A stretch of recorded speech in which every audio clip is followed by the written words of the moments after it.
Mēs esam visi centri normāli iecentrēti. Mēs varam tā komunicēt. Jā, labi, nu ko, Crazy Monkey Sports.com skatītāji. Esiet sveicināti. Pudeļu daudz visapkārt mums. Esam tādā mājīgā jaukā vietā. Un arī pie vīna glāzes izrādās var runāt par hokeju. Un man priekšā šeit stāv KHL un NHL līgu logotipi. Un KHL sākumā sevi pasludināja par potenciālu konkurentu NHL līgai. Un ja par hokeja ziņā mēs zinām, kā šī konkurence notiek, šodien runāsim par logotipiem, komandu emblēmām ar maniem viesiem šodien. Konkrētajā gadījumā Valteru Werneru, Idejā Latvija māksliniecisko direktoru, kurš hokeju pats neskatās, un, protams, Egilu Medni, cilvēku, kurš pirmais Latvijā sāka veidot dizainu ar datoru. Padomājiet, tikai 90. gados tas notika, un tieši tāpēc, vīri, ar jums mēs gribētu apspriest te komandu logotipus, to struktūru, un kuriem tad ir skaistāk, amerikāņiem vai krieviem.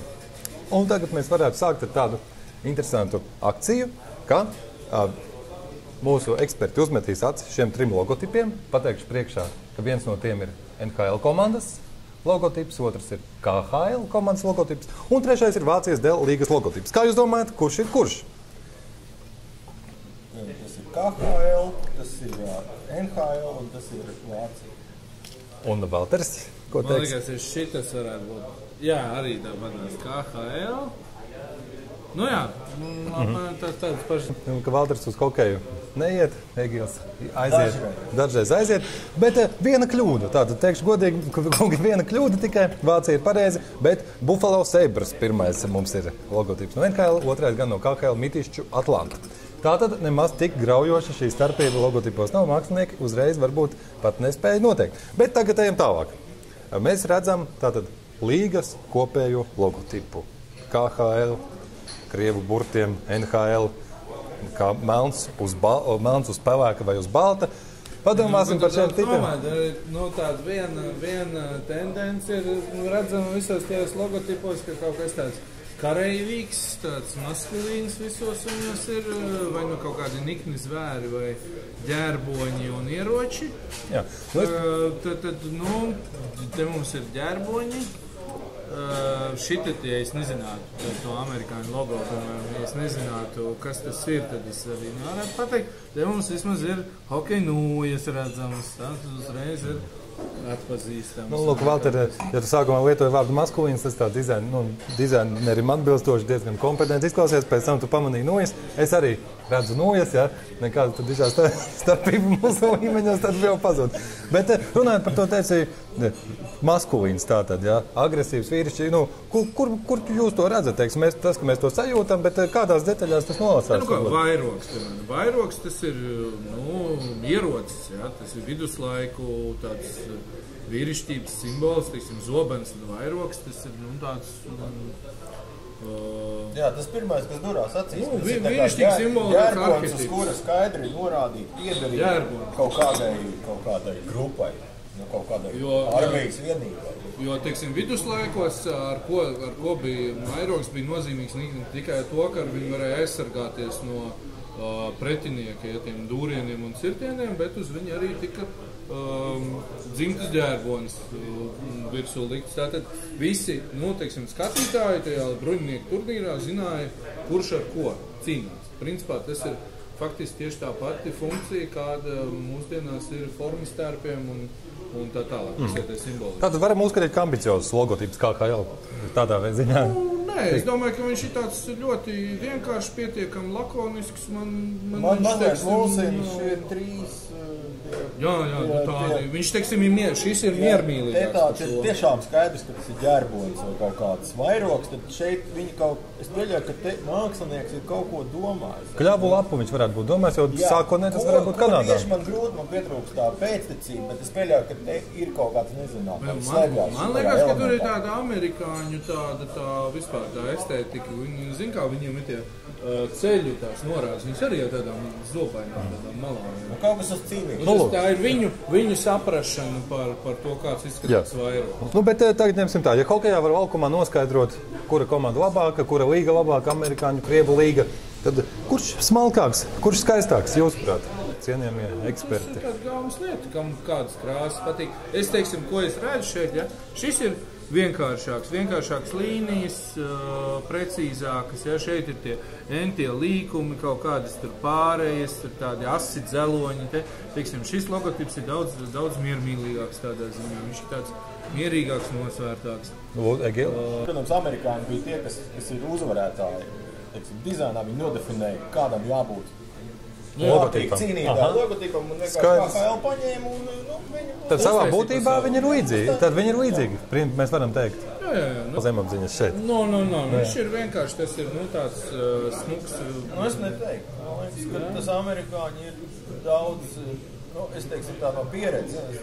Es redzu, daudz vairāk ir ieguldīts. Tajā laikā, tapšanas brīdī, daudz vairāk ir ieguldīts iekšā. Tas jau pie tam zīmēts ar kaut kādu zīmolīti. Pie viņiem ļoti daudz domās. Tā var redzēt, viņš ir tāds ļoti spriegs, nospriegots. Šis ir vienkārši paņemts kā formula un uztaisīts. Pareizi. Šis ir dinamiskāks. Viņš ir viegls un es teiktu, ka šitam pārslīd kaut kā pāri, uz šito es aizķeros. Viņā ir kaut kāda enerģija. Lūk, bet par to enerģiju tieši runājot, mēs redzam, ka vairāk pie viņa strādāts. Es pat redzu, vai tik tās nav ēnas domātas šeit, mazliet tāds dimensionālāk. Noformējam elements, bet par to strādāšanu. Tātad neparvēltamies jūs aicinājām. Tad kā tāda strādāšana apmēram būtu notikusi? Tur kolektīvs noteikti varbūt būtu bijis, vai būtu diskusijas bijušas, vai nesi savus variantus pārzīmē, pielaboja mazliet par procesu. Kāda nejaušība tomēr tajā visā klāt. Bet tieši otrādi, kad ir bieži tādi varianti, kad liekas, cik vienkārši un elementāri un izrādās, ka tur cilvēks ir 2 gadus svīdis un plēsis matus un ir novecojis par 10 gadiem par to laiku, bet ir. Bet sakiet, viens cilvēks ir autors, varbūt vairāk, varbūt tas kaut kāds tomēr kompānija strādā. Kurā gadījumā varbūt tikai viens, varbūt kaut kādi. Viņu būtu interesanti redzēt tajā evolūcijā no tiem, kad tā līga vispār ir radīta kaut kādos 30. droši vien gados. Līga jau, protams, pastāv vairāk nekā 50 gadus, un šis ir pēdējais logotips evolūcionāri. Viņš bija oranžs kādu laiku atpakaļ. Kāds visu laiku uzfrišina, atjauno, šobrīd jā. Upgreidoja. Bet runājot par to sākumu, piemēram, kad es pieļauju arī jūsu kolektīviem, pieņemsim, tiktu pasūtīts logotips arī tur Latvijas virslīgai futbolā. Ko jūs sākt uzzināt, droši vien, ko jūs censtos uzzināt tuvāk par šo te produktu saucamo par to?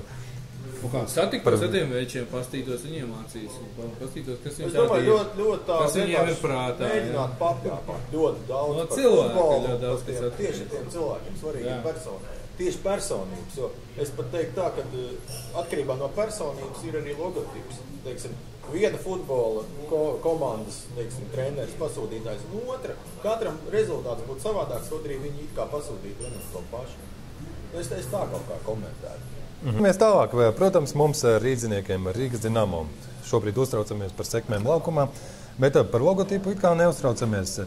Šeit mēs redzam, tātad pastāstīšu veco labo Dinamo emblēmu, kā Krievijas saitos tas tiek teikts, jau no 1927. gada klasiskā Dinamo emblēma, līdzīgi kā uz Maskavas Dinamo ksekliem, nemainīga. Sporta biedrības Dinamo emblēma, tātad faktiski 100 gadus veca, un mums priekšā Minskas Dinamo, Rīgas Dinamo un Maskavas Dinamo komandu logotipi. Par atšķirībām. Vai mēs varētu šī gadījumā papriecāties un pasist varbūt sev uz pleca, ka mums latviešiem kaut kas latviskāks ir šajā Dinamo komandā? Tas ir tas viss. Šobrīd Maskavas Dinamo aizveda mačus ar šādu logotipu. Ar citu, pats pirmais, diemžēl nav izprintēts, oriģināls ir rombā iekļauts. Starp citu, vertikālā rombā. Līdzīgi kā Spartakam horizontālā, Maskavas Dinamo tas vertikālā. rombs, man liekas, ka tur ir tāda baigā, kaut kāda sāls tajā rombā varēja būt, jā. Šobrīd, teiksim, es absolūti, es nezinu, varbūt tas ir vienkārši subjektīvi, bet es droši vien varētu to pamatot, ka, tās lauvas un tās zvaigznes, un tas viss ir pilnīgi garām. Tas nav... piemēram, Man tas logo, man viņš nepatīk, man viņš neuzrunā. Bet tad, kad saka garām, tad bieži vien jāpaskaidro, kāpēc garām. Kāpēc uz abām pusēm? Kāpēc mēli ārā tā lauvē? Tur ir jautājumi trīs veidi. Nu, tas ir tāds klasisks variants, kad mēs, kad Latvijā mēģina uztaisīt kaut kādu, nu, teiksim, vislabāk bija redzams, teiksim, 90. sākumā, kad nu, tev firma, un tad obligāti vajag Latvijas krāsās, tad tās divas tās strīpas paralēlās, platākas pa to viducīti, un tad piekabināt vēl tās 3 zvaigznes klāt. Nu, tā ir kā katra tā, burtiski katrs kantors pārstāv visu valsts. Nē, šī gadījumā tā varētu būt, jo dibinot līgu bija pretenzijas, ka mēs iekļausimies Krievijā spēlējot tur, un tāpēc mēģinājām droši vien traikus. Piemēram, šeit mums ir tie amerikāņi kaut kādi tie logo priekšā, vai te ir redzams, ka viņi kaut kādā veidā mēģina parādīt savus tos, kā katram štatam jau arī ir savus karoks, savus ģērboņus, savu emblēmu, vai tas ir, piemēram, šeit redzams? Nu, nezinu, Toronto kļavu lapas, ja, nu, tāpēc, ka viņi saucās kļavu lapas, tāpēc viņi ir kļavu lapa. Bet, nu, kur tur kādam? Tur ir sarkanas strīpas un 50 zvaigznes, tas tā kaut kā. Nu, lūk, mēs atkal ģērboņu elements izmantojam. Man liekas, ka te ir kaut kā daudz liek elementi, kuri absolūti neko nesaka ne par hokeju, ne par pašu to komandu. Nu, vienīgais, un lai saprastu, kad viņi ir no Rīgas, ja, tad ir jāzina, kāds ir Rīgas ģerbonis, kur es domāju, ka lielākā daļa, nu, arī nezinu. Un tas, ka tīri pēc heraldikas, kad tie zvēri skatās uz ārpusi, tas arī kaut ko pilnīgi citu nozīmē. Piemēram? Tas nozīmē, ka tas atceras, tie kontrolētas abas puses, piemēram, Krievijas ērgas, ja, ka viņš principā nozīmē to, ka viņi ir starp austrumiem un rietumiem, un kad viņi ir, nu, tā kā abu šo te, nu, neteiksim ideoloģiju, bet kaut kā tādu ģeopolitisku paradigmu varā, ja, ka viņi nav, īstenībā viņi nav tādi pavisam patstāvi, viņi gan ir ļoti, nu, tā kā liela kā bravūra un viss, bet īstenībā viņus kontrolē cits kā. To burtu D. Jā, gribētu teikt, sapcīt, ja viņš ir tik sens. Jā, viņš ir sens, bet man viņš mulsina, tāpēc, ka, man liekas, viņš ir, kaut kur es redzu paralēlis ar problēmu, kas ir tam pašam Laimas logotipam. Vienkārši, nu, fabrika Laima ļoti skaists. Vienīgi tur tas ir, jo laiks mainās, bet tas logotips, viņš ir tik dekoratīvs un tik sevī sastindzināts. Tad šis D ir tieši no tās pašas sērijas, un es domāju, ja vēl ja viņš kontekstā ar sportu, tad tā problēma, teiksim, Laimē, ja vēl kaut kā risināms, ar tomēr konfekts, jaunāks, vecāks, tad kontekstā ar sportu viņš būtībā sevi ietver lielu problēmu, ja viņi nemaina. Ja viņi, teiksim, mēģina viņu atstāt, es pat teiktu, ka tas D zīmējums ir noteicis arī visu to sastingumu, kas parādās pēc tam tālāk, jo tas noteikti ir viens no uzstādījumiem, D nedrīkst mainīt. Tad arī es uzskatu, ka D, redzot, kāda ir problēma, viņš ir jāmaina, viņam jāiet uz priekšu, dināmo, jāatrast dinamiskāk. Te nav dinamika. Un tur ir tās vēl plus visam tā Staļina laika tā estētika, jā, un tā... Jā, kur viņi izpaužas? Nu kā, nu tas pats teica, ka tas klubs ir, tas bija Vissavienības sporta klubs, kurš nebija tā kā nepakļauts ne armijai, ne tur kaut kā, viņas visas bija lokomotīva katrā pilsētā. Konkrētā gadījumā bija Dinamo, katrā pilsētā bija armijas sporta klubs. Sporta organizācija Dinamo pa Vissavienību, un ja 27. gadā tātad šis te logotips, tā, nu, emblēma tāda arī. Es jūs teicāt, varētu viņu darīt dinamiskāku, viņš ir mazliet sastīndzis, bet... Viņš ir tāds uz sapīšanu, kā viņš sapinās, viņš būtībā ir uz tādu piņķerēšanu.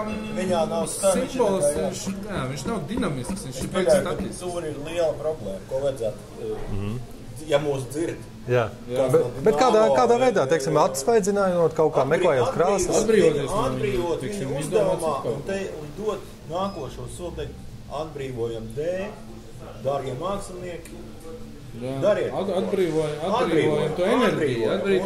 Dinamo ražo elektrību, jā, Dinamo ir tik dinamisks, tik tāds nosaukums, un lai viņam, nu, kaut kāda tāda... vēl tā, ka tas viss ir uz iekšu vērsts, viņš viss ir tā kā uz savēkšu. Tā kā spirāli uz iekšu, viņš būtībā, tu viņam seko, viņš tev ieved kaut kādā... Ievelk. Viņš ir ievelkoši, viņam vajadzētu tieši dabūt to otru pretēju visu.